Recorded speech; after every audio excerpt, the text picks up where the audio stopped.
Tales of Jack and Millie. Written and produced by Gary Brightman. Narrated by Stephen Gannon. Featuring Dr. Eslyn Terragina as Millie, Gary Brightman as Jack, Steph Legal as Eeva, Carrie Nicholson as O'Malley, Stephen Walsh as Louie, and Paul Elliott as Eddie the Egret. Episode 1, MI5. Tales of Jack and Millie is about the adventures of 5 rescued pets that live with their human parents on a beautiful green hilly island in the South China Sea. If only our pets had voices, what would they say? Would they be poets, rappers, or philosophers? Or just like, well, family? In this second season, Jack and Millie decide to change things around so that they can raise their profile as a family in the neighbourhood and better protect their humans. You'll meet some new characters along the way, and there's always plenty going on locally. It's after dark and raining heavily. Dogs, Jack, Millie and Eeva, and cat Louie are milling around on the roof garden. Well, in Louie's case, rolling around on his back, exposing his big, pink jelly tummy. Où est O'Malley? Ouh, ton français est magnifique, Millie. Well, where is he? Probably still in his drawer, sleeping. Why does he get to sleep in a closed drawer that our mum leaves open for him anyway?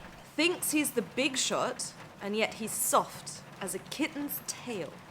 Too big for his own boots, more like. O'Malley was indeed sleeping in the drawer still, and was awoken by Jack's barking. He drops out of the drawer, making an epic sound as he always did, and wafts up the stairs to the roof garden. Okay, so why have you called this stupid meeting, Jack? That's my job, and I would have picked at least a drier day. Last Friday, a cat got into our garden. Big squeal. And if a cat got in, then our boundary wall is wide open to all sorts of unwanted animals. I'm a cat. I can come and go over the wall as I please. It's one of our many gifts. Of course, I'm also highly agile and disciplined. Wait a minute, what's the big idea? Most mammals, including dogs, I'll have you know, can't climb. We can just chase cats away and off. I just think we need to up our game a bit. Our humans feed and walk us and give us good beds. We should do something for them in return. Inspired, Jack. So wait. We all decide to chase cats from now on?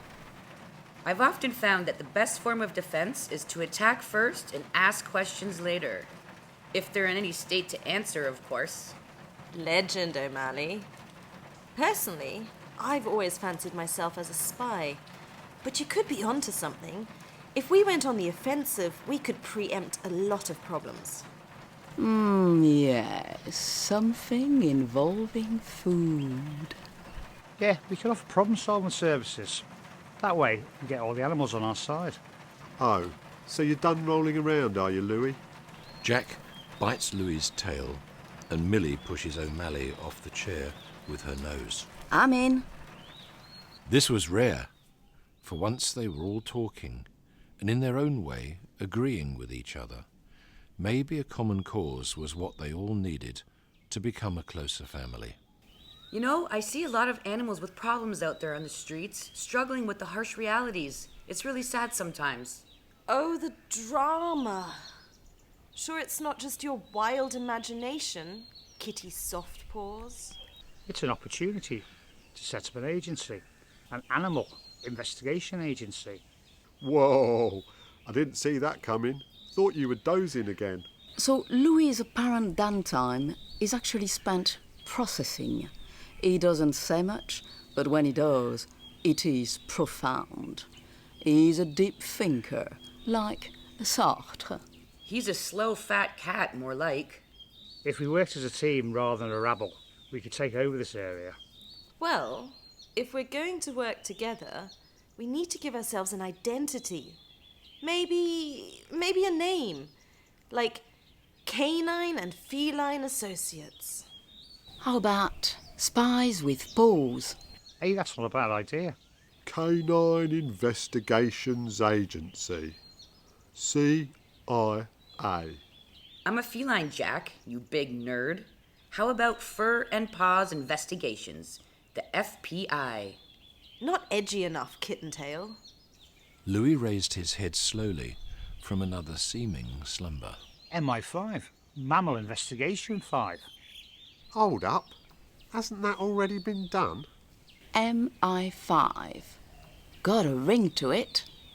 Yeah, I like that. Does everyone agree?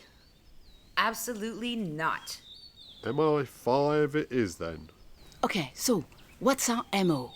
Mornings only? Or when the moon's out? Modus operandi, you soft lad. Mode of operation. Our purpose.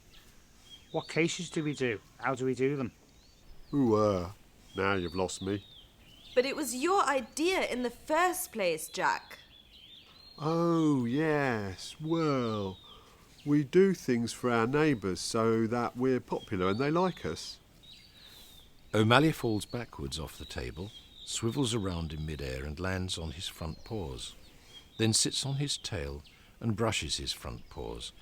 As a team, we should be working to our strengths. Like, I'd be good operating undercover. I can blend to any background. I'm not just a pretty face, you know. Yeah, what Louis said. You're a woofer, Eeva. But I do agree.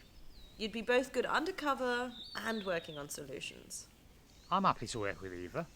I just need to work on her focus. Sorry, what was that? Is an operation necessary, Louis? Maybe she just needs better focusing. Hey, Jack, whatever. Millie, what can you do for us? I don't think an operation is necessary either. And I'd like to be something important. Maybe the executive director. Expensive exterminator? You are kind of right, in your own weird way. I see myself as Lara Croft. And I'd be so good at finding animals that need our help. I'd be good working with Millie. We generally hike together. I already have some animals with problems in mind. Really? Name one. Well, I know this mosquito named Homan Noir lives down on the east side. He's always asking me if I've seen his friends that go missing. Heartbreaking. Okay. Stop right there, Jack. Your relationship with flies is legendary. However, our team is called MI5. Mammal Investigations 5. Good at stating the obvious, aren't you? The definition of a mammal, which includes humans, is that they are warm-blooded vertebrates. They have backbones and better developed brains than other types of animals.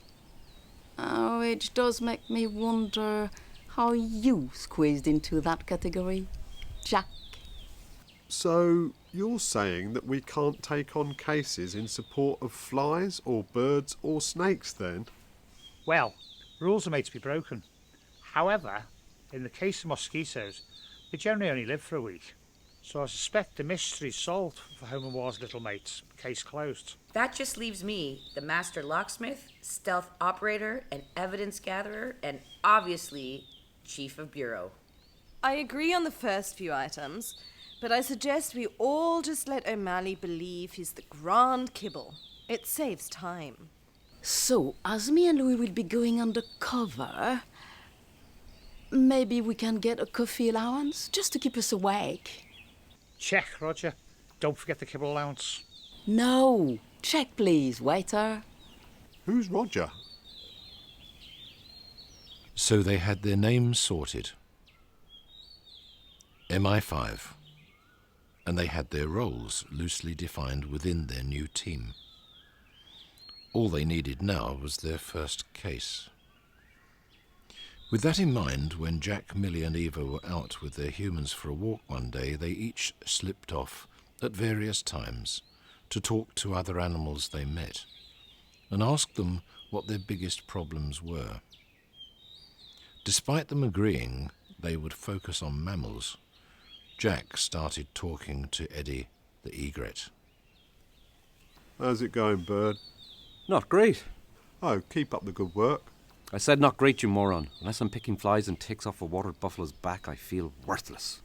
Why don't you adopt a human, then? They look so self-important. I don't want to be bossed around like you are. Anyway, I don't think they have fleas. I think my humans realise who the boss is.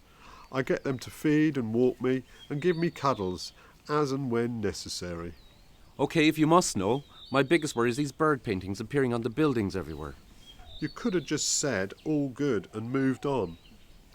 Anyway, I don't understand.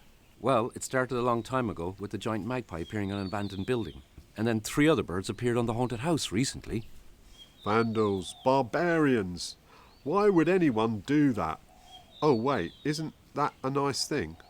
Confidentially, my theory is that the bird paintings are being commissioned by the birds themselves to maybe scare off other types of bird or help inflate their egos or something even more sinister. Sounds like it to me. Anyway, as you know, we have a big family locally. Maybe we can help to cover them up? You? How? At this point, Millie joined them with Eeva, bringing up the rear as usual. Ed! Eeva! What's going on, Eddie? I was just telling Jack about my worries with these new bird murals. Oh yeah, I've seen them all. Don't they just brighten up the abandoned houses and help humans to fall in love with birds? Eeva looked up at Eddie, who was starting to look a bit shifty. Are you worried because they're grossly out of proportion? Well, kinda. No, not really. Eddie, we can't help you if you don't tell us what your real problem is. Well, okay, if you must know. Why didn't they paint a large egret? They probably will one day. It's just that, well, you're a bit boring to look at, aren't you? Bit harsh, Jackie boy. Millie turns towards Eddie. I think what Jack means is that the murals are like red and blue and green and you're, well, white. Not so fun to look at. Not if they paint us in flight. We look pretty good flying. Later on that day, Louie was lying down sunning himself in the window of Paul's cafe when a guy walked in wearing overalls and carrying a bag of spray cans. In conversation with a customer, it transpired that he was visiting the village again, having painted a magpie on a wall there last year. Louis tipped the rest of his coffee into his saucer and slurped it down double quick. He ran back home and told Eeva of his findings. Well done, Louis. You've cracked it, man. I'll let Ed know, and then we'll see if we can maybe slip a picture in the artist bag. What of? An egret in flight, soaring above the river, looking majestic. You big buffalo poop. Just then the door flew open, and in came O'Malley like a gunslinger entering a saloon. I've cracked it. It's the herons, isn't it? There's been a lot of bad blood between them and the egrets over the years. Jack, Millie, Eeva and Louis all stared in silence at O'Malley before cracking up, laughing their paws off. The pets in Tales of Jack and Millie were adopted from Tales, Team for Animals in Lantau South, a Hong Kong registered charity. For further information, you can visit their website at taleslantau.org or on Facebook at Tales Lantau or on Instagram at tales.lantau. Jack, Millie, Eeva, O'Malley and Louis are all treated at Lantau Vets in Mui Wo. These stories, of which this is the first in the second series, are about 3 dogs and 2 cats. They had nothing going for them and no hope for a secure and happy future until they were given a home by a human family.